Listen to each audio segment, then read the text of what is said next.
प्रिय दर्शक वृंद, सुख समृद्धि विज्ञान चैनल में मैं सुशील कुमार शर्मा आप सभी का हार्दिक स्वागत करता हूं। यद्यपि इसके बारे में मैंने पहले भी बता रखा है, परंतु आज मेरा मन फिर इस बात को कह रहा है कि ये बात दोबारा मैं बताऊं।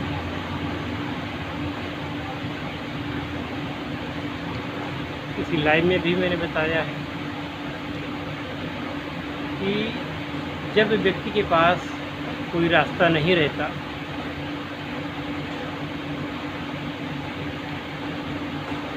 सारे रास्ते टूट जाते हैं,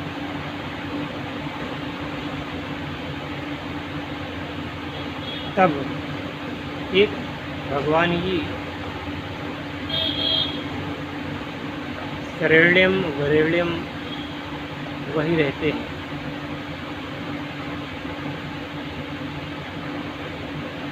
जैसे गजराज ने अपना अंत समय जान करके भगवान का स्मरण किया।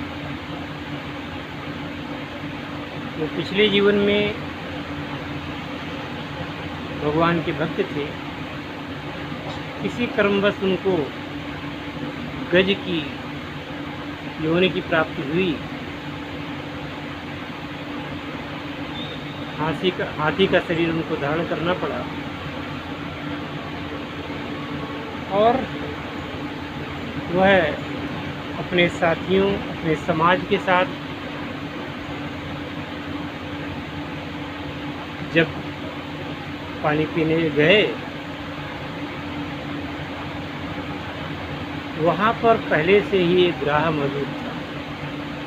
इस ग्राह में उनको खींच लिया, उन पर आक्रमण करके उनको खींचता रहा।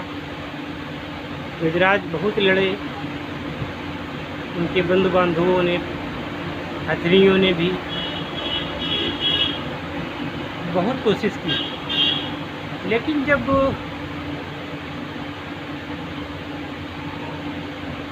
उनका बस नहीं चला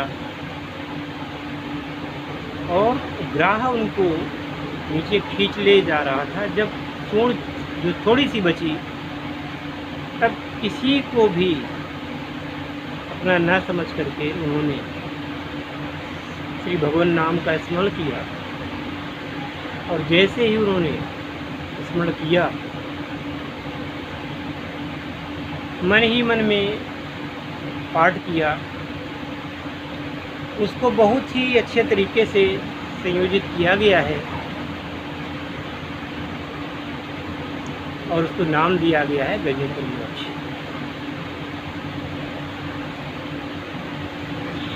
इस गजेंद्र मोक्ष का पाठ करने से कितनी भी बड़ी समस्या, परेशानी हो, वो समाप्त होती है।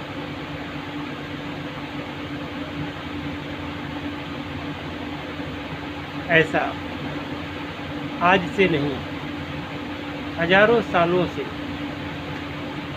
समझा जाता रहा है और लोग इस पर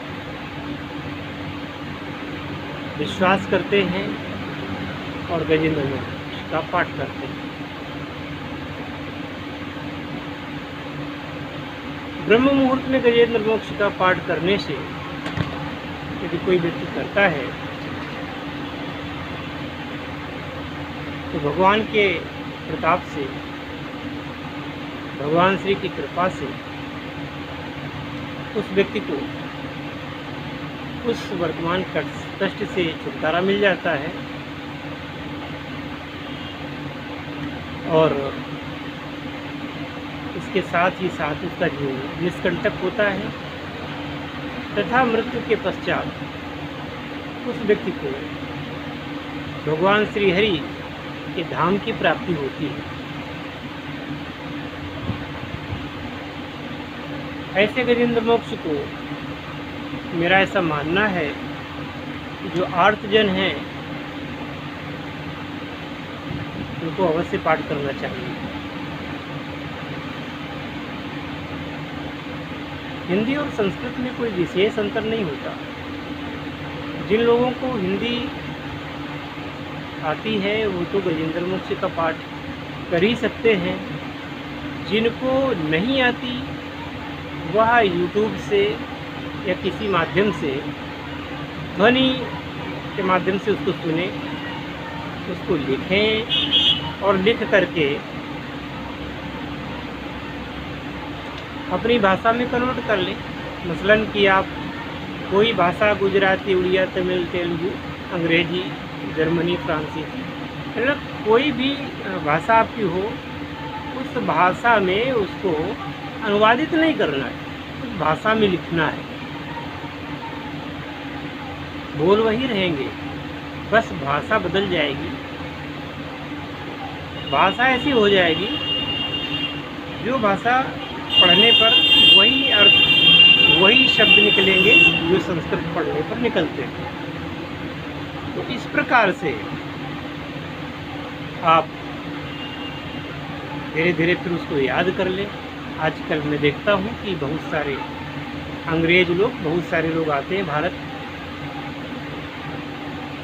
और वो संस्कृत के श्लोकों का इतना बढ़िया उच्चारण कर लेते हैं, इतना अच्छा उच्चारण करते हैं कि जितना कोई यहाँ के लोग, हिंदू लोग नहीं कर पाते।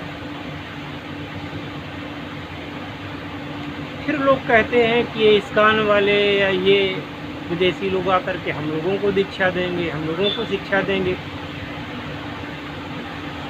अरे भाई, जिसने भगवान का भजन किया है, जो भगवान की शरण में है, वो अगर कुछ बता रहा है तो आपका क्या जाता है?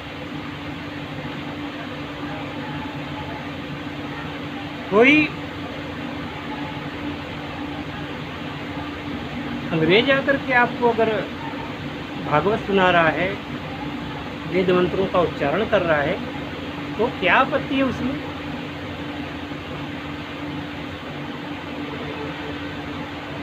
एक तरफ तो हम कहते हैं कि प्रणवंतो विश्वमार्यम, और जब वह लोग आकर्षित होते हैं हमारी संस्कृति से तो आप उनको स्वीकार नहीं करना चाहते, उन पर शक करते हैं।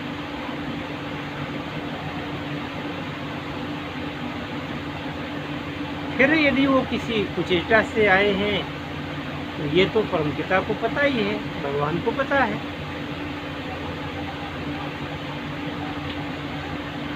तो मेरा ऐसा मानना है कि हमें उनको आदर सत्कार देना ही चाहिए। अरे लोगों ने रूस में श्रीमद् भगवत गीता और श्रीमद् भागवत के प्रचार के लिए जाने तक दे दी। इससे बड़ी और गवाही क्या हो सकती है? मैंने एक वीडियो में उन दो महान आत्माओं के बारे में बताया भी है।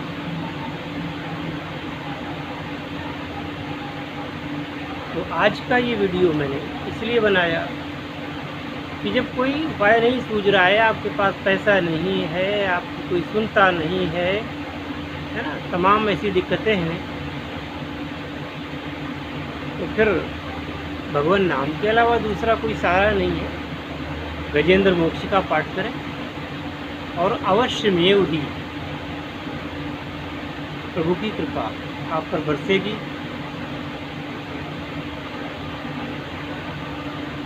और इसके लिए न तो कोई दीक्षा की आवश्यकता है, न किसी गुरु की आवश्यकता है। आप परमपिता शिव को ही अपना गुरु मान लें, हनुमान जी को गुरु मान लें, राम जी को गुरु मान लें, या सीधे श्री हरि को ही अपना गुरु मान लें और गजेंद्र मोक्ष का पाठ करें। भगवान मैं कुछ नहीं जानता, मैं तो अज्ञानी हूँ और मैं आपको समर्पित हूँ। अब जैसा आप चाहें वैसा मेरे साथ करें। ऐसी भावना रख करके भगवान नाम का उच्चारण करें, भगवान का स्मरण करें।